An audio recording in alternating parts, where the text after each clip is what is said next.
There was still a strand of her hair caught in the spine of the book we never finished. The morning light didn't soften anything. It only made it harder to pretend. I didn't flinch when Jonas asked if I had slept well. I said yes and meant it. The chair across from me wasn't empty. It was echoing. I wasn't lost.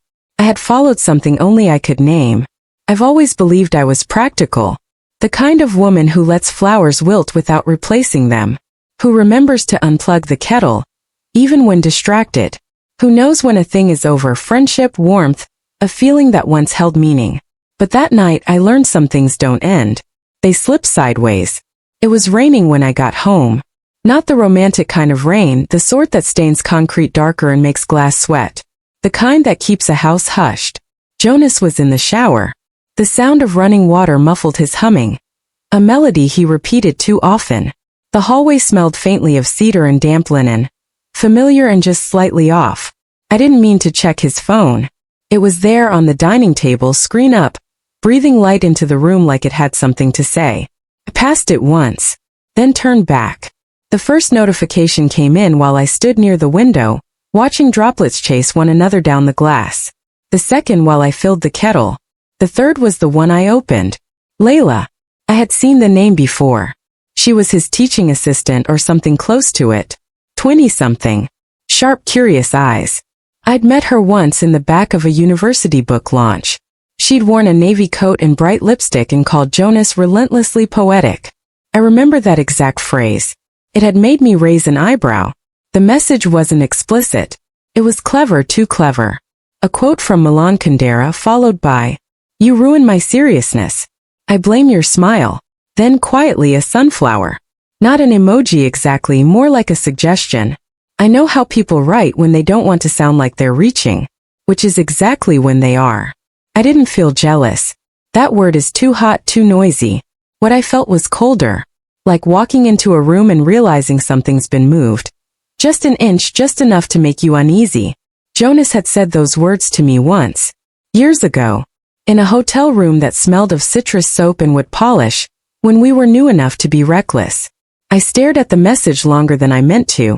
I didn't scroll up. I didn't need context.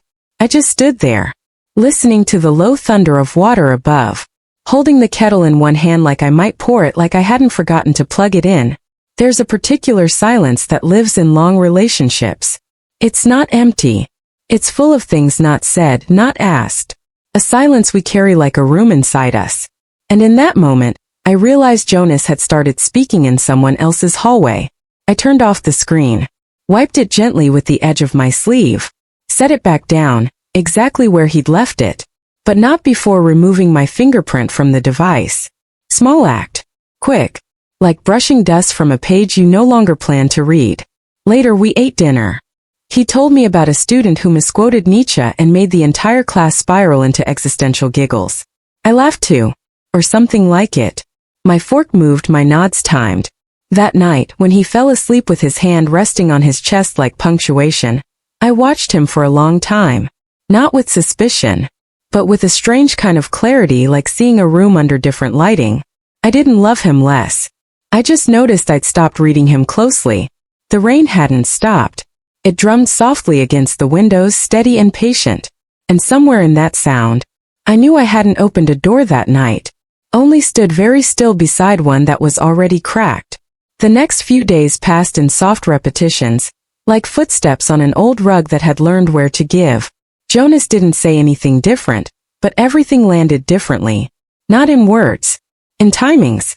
In pauses too short to be meaningful, but long enough for me to feel them. At breakfast he reached for the sugar but stirred the cup twice, distracted. Then, Layla said something interesting yesterday, about translation not just being language but intention. He didn't look up. I nodded slowly, but the spoon in my own cup stopped moving. I knew that rhythm. It used to be mine, before I stopped offering thoughts mid-pour, before my words stopped landing like discoveries. Now they landed like habits. That same morning I found one of our mugs, an ivory ceramic one we bought in Lisbon years ago, resting near his desk. There was a faint sketch on the base. A letter. It could have been anything, but it looked too much like an L. Faint. Like it had been rubbed at, but still there. almost protected. I didn't say a word. Not about the mug. Not about the way he left his laptop open and the search bar remembered Layla poetry recommendations.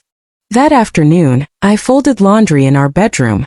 The window was slightly ajar, letting in late spring air that smelled of dust and old blossoms. From the hallway, I heard him chuckle at something on his phone. Not the deep kind of laugh he shared with friends, but the softer one.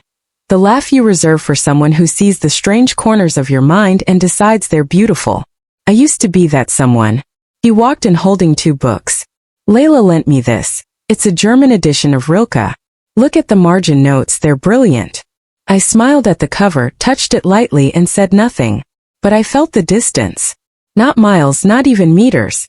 Just the kind of quiet that grows in the space between someone's words and who they intend them for. That evening he worked late in the study. I passed by the half-open door and paused. He didn't notice me there, but I noticed him. His fingers tracing underlines in the book she'd given him. His mouth moved slightly, forming thoughts he wouldn't say aloud. And for a moment I imagined the scene mirrored. Her somewhere else reading something he'd marked, breathing in the ink like it meant more than just text. The next day I went to campus. I didn't tell him. Didn't need to. I sat at the back of his lecture hall. He stood at the podium, speaking about layered meanings in modernist literature, unaware of the way his voice had learned to stretch in her direction. And there she was, Layla, wearing black hair loosely tied, a red pen tapping gently against her notebook. Not to write, just to feel the rhythm. She didn't take notes. She listened with her whole face. That kind of listening that makes the speaker feel like he's inventing something just by speaking. And Jonas, he responded. Not directly. But his pauses were longer when she looked up. His metaphors softer. It wasn't that she was beautiful. It was that she saw him as if he still had edges worth discovering. I watched her. More than I watched him. I wasn't angry. I was reminded. There had been a time when I, too, looked at him like that. As if every unfinished sentence he spoke was a doorway I wanted to walk through. But now I was on the other side of those doors. Folding laundry. Refilling mugs. Catching the leftover metaphors. That night I opened my journal. The one with the worn leather spine and a dried lavender stem tucked inside. I hadn't touched it in months. I wrote one line. She is reading him the way I used to. Then below it slower. And I wonder when I closed the book. The page stayed open on the table long after I left the room. I didn't close it. Some things need air before they make sense again. I wrote her an email on a Thursday evening. The kind with no urgency, no punctuation that demanded more than a glance. Just an invitation. Would you be open to writing a short review for the press blog? Something quiet, thoughtful. Maybe Borges. She replied quickly.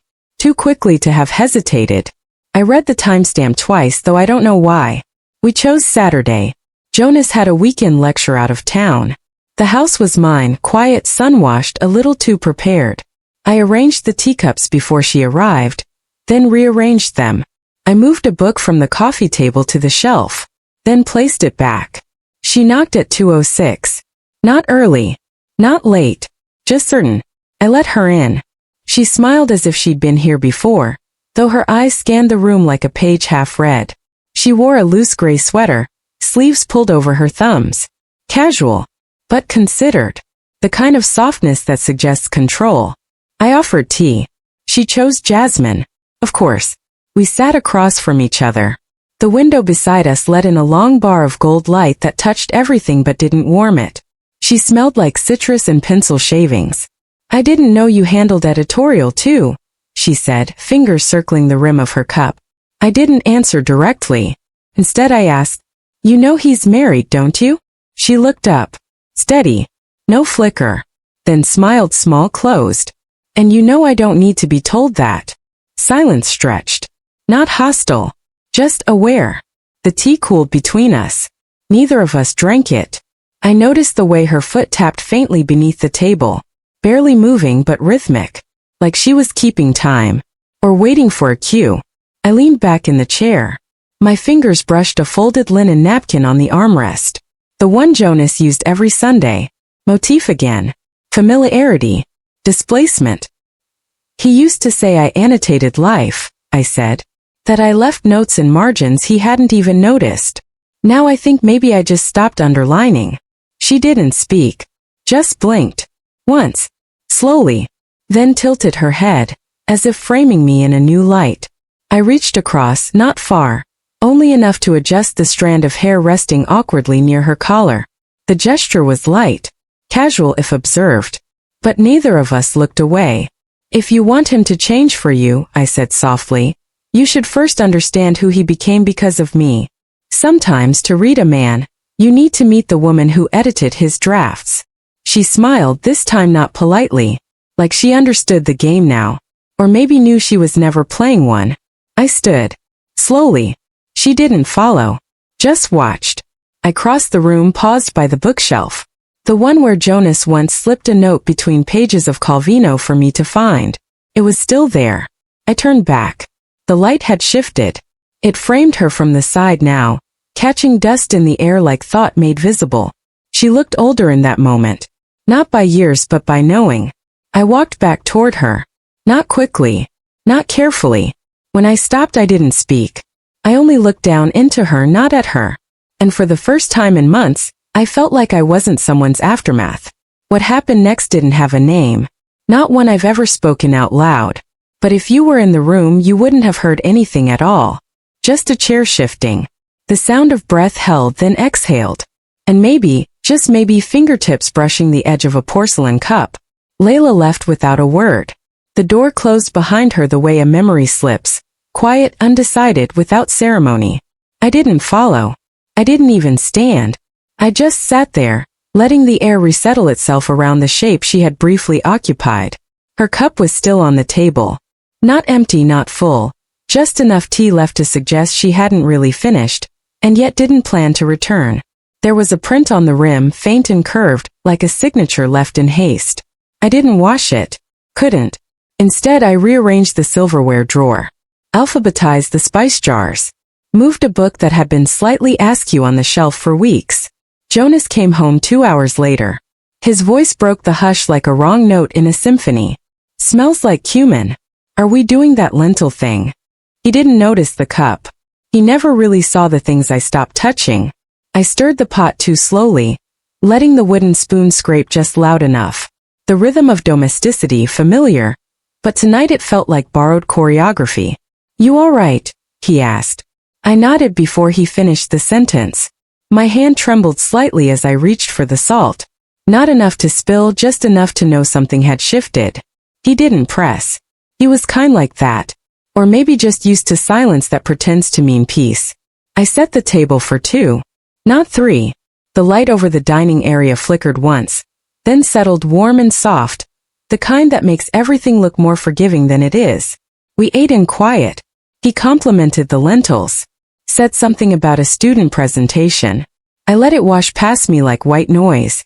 Later, as I cleared the plates, I glanced again at her teacup. The steam was gone, but the scent remained, jasmine with a whisper of citrus, like she'd worn perfume for a meeting she pretended not to prepare for. I put on music. Not a playlist. A CD, old and scratched, the kind Jonas used to burn me before we moved in together. It played Debussy, slow and uneven. One of the tracks skipped on the 3rd note, always. I'd never told him. He paused mid-sentence. Is this? No, I said too quickly. He didn't ask again. That night, he fell asleep before I turned off the light. I watched his back rise and fall, the way one watches a tide recede. Steady, inevitable, slightly mournful. My hand rested lightly on my abdomen under the blanket, like I was trying to hold something in place. Not a secret, not a regret. Just a temperature. A memory. A version of myself that hadn't quite vanished. Outside the rain started. Not hard. Just the kind that taps like it's trying not to intrude. I listened for thunder that didn't come. I listened for something inside me that might. At some point I turned to face the wall. There in the corner, her scarf still hung on the chair. She must have left it. Or maybe I didn't ask her to take it. It was black silk, barely there, the kind of thing you wear not for warmth but for awareness. It didn't move. But I kept looking as if it might. And that night I stayed awake longer than I had in months. Not because of what happened, but because I wasn't sure if it was over or just beginning. Layla's message came quietly, like a thread slipped into the seam of an old coat. You forgot something last time. Can I come get it? I didn't ask what. I didn't need to. When she arrived, the sky was half lit, silvered by the hour between afternoon and dusk. I opened the door without speaking. She stepped in, brushed rain off her shoulder, and let her eyes adjust to the familiar warmth of the house. There were no greetings. Just presence. That was enough. The same chair by the window. The same bookshelf half dusted. My tea already steeping on the counter, as if I had known. Maybe I had. She sat, not where she usually did, but a little closer to the end of the table. Not a statement, just a shift. She didn't take off her coat. I placed her cup gently in front of her. Same one from before. The rim still faintly marked. She didn't mention it. Neither did I. That silence felt like something we'd agreed on without ever speaking. Jonas will be late tonight, I said. It was not an invitation. Not a warning. Just a fact placed between us, like a neutral object neither of us had to claim. She reached into her bag and pulled out a worn book. Anna Karenina, cloth-bound, soft from years. Not a new copy. One that had been handled, read, lived in. You wrote here. She turned to a page, her fingers careful. A pressed flower held the place. A bluebell almost translucent now. I remembered the passage before I read it. I remembered the ink, my handwriting, the moment I marked it years ago when I still believed annotation made a thing permanent. Women don't stray because they lack love, but because they've stopped being seen as someone alive. Her finger paused under the words, then lifted. There was no commentary, no agreement, but the air thickened, as if the book itself had spoken. She stood, walked toward the shelves, her coat swaying slightly. Her reflection caught briefly in the glass frame of a wedding photo. Jonas with one arm around me, smiling, his collar wrinkled. She didn't look away. She simply looked through. I stayed seated.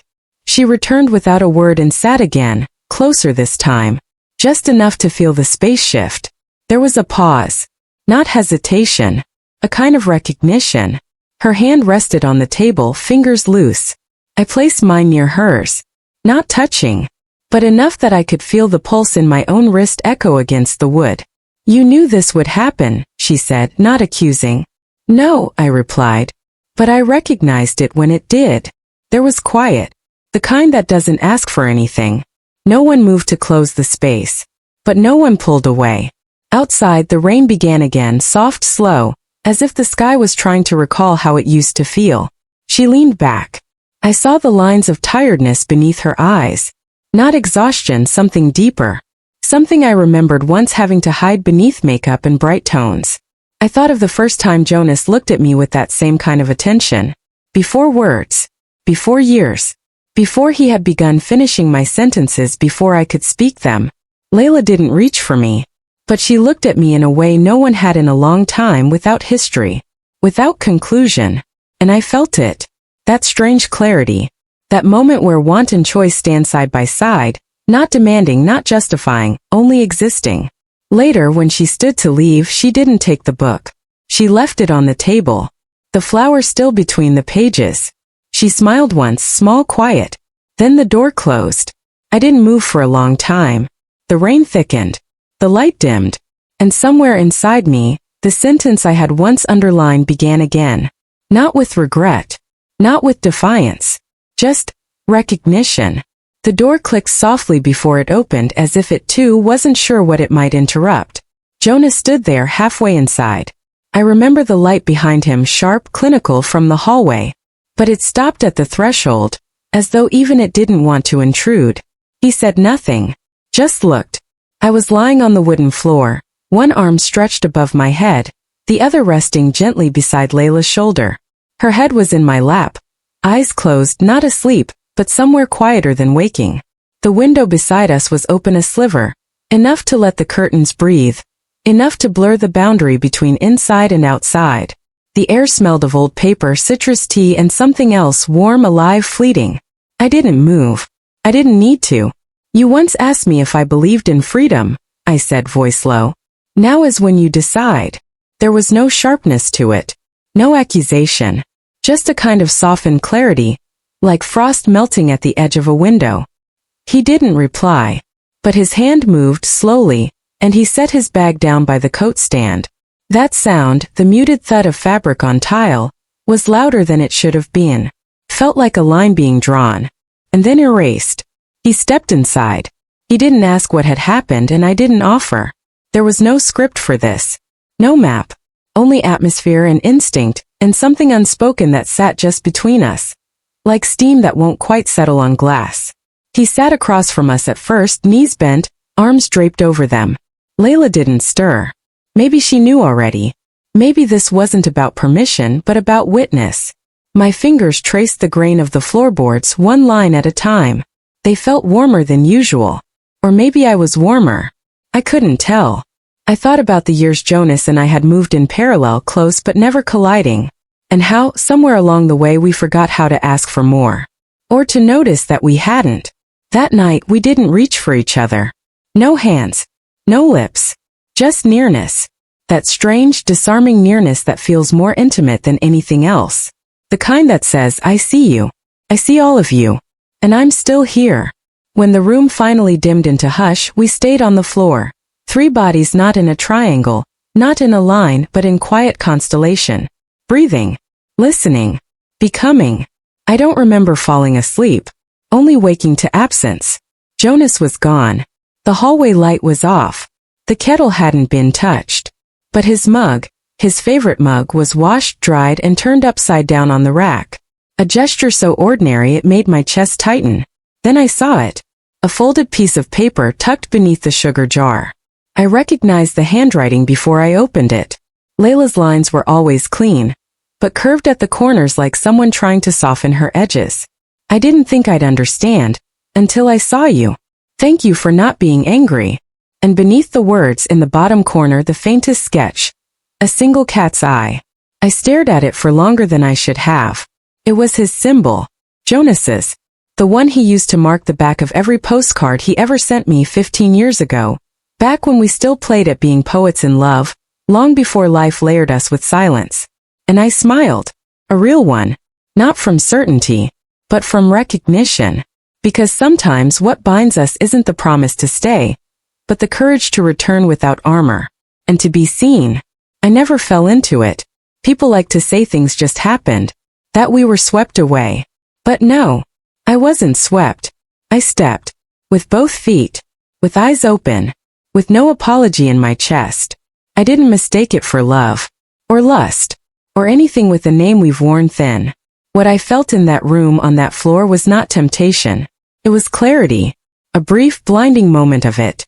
Like fog lifting just long enough for the road to be seen. And in that moment I chose. Not them. Not even me. But the truth I'd been circling for years. That I was more than a wife.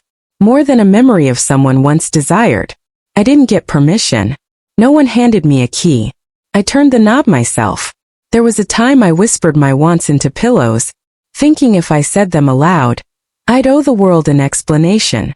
I said sorry for needing more than dinner on the table, more than hands on my back once a year.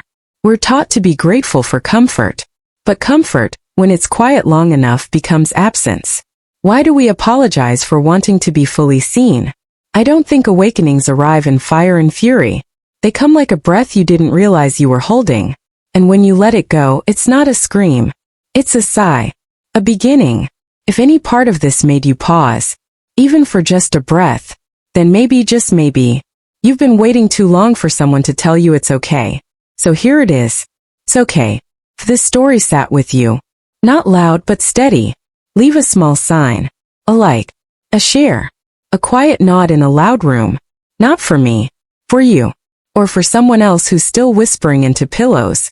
And maybe, just maybe, this will reach them when they're ready to stop apologizing too. I never told anyone about that morning. How Jonas never asked. How Layla left her book on the windowsill, open to the same underlined sentence I'd once marked in college ink. And how the cat's eye, drawn in the corner of her note, wasn't hers.